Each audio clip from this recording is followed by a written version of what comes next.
Salué comme un ouvrage architectural majeur du XXIe siècle, l'extraordinaire viaduc de Millau est un spécimen unique. Transparence, simplicité, élégance. Cet ouvrage hors du commun cumule tous les records. Une hauteur de 343 mètres, supérieure à celle de la Tour Eiffel, avec la pile la plus haute du monde. C'est exceptionnel, ça. C'est pas tous les jours qu'on fait des viaducs comme ça. À cette hauteur, surtout, on est plus haut du monde. Un pont autoroutier de 2,5 km de longueur, soit le plus long jamais réalisé à ce jour.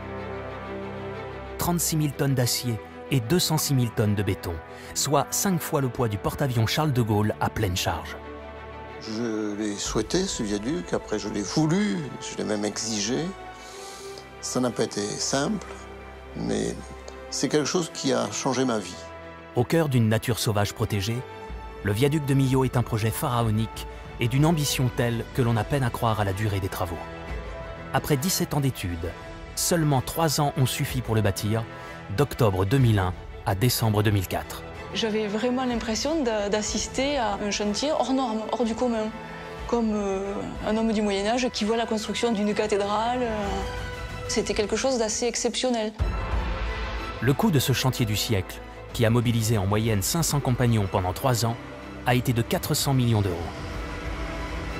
Fruit d'une entente franco-britannique, cette œuvre magistrale a été dessinée par la star de l'architecture high-tech, l'anglais Lord Norman Foster.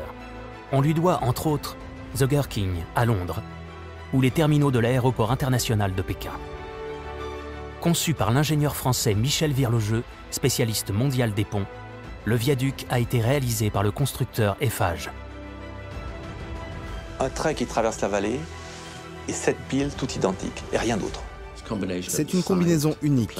Le site, sa beauté sauvage, son immensité. Les ingénieurs ont dû redoubler d'invention et d'imagination pour faire face aux défis quotidiens que leur ont imposé la grandeur et la complexité de l'ouvrage. Celui qui n'a pas de doute, je ne pense pas que ce soit un bon ingénieur.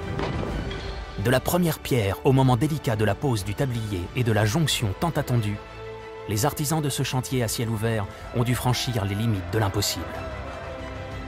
Nous allons vous raconter cette passionnante épopée humaine et architecturale, symbole d'esthétisme et de génie français dans le monde, qui représente la plus grande fierté de ces bâtisseurs du ciel.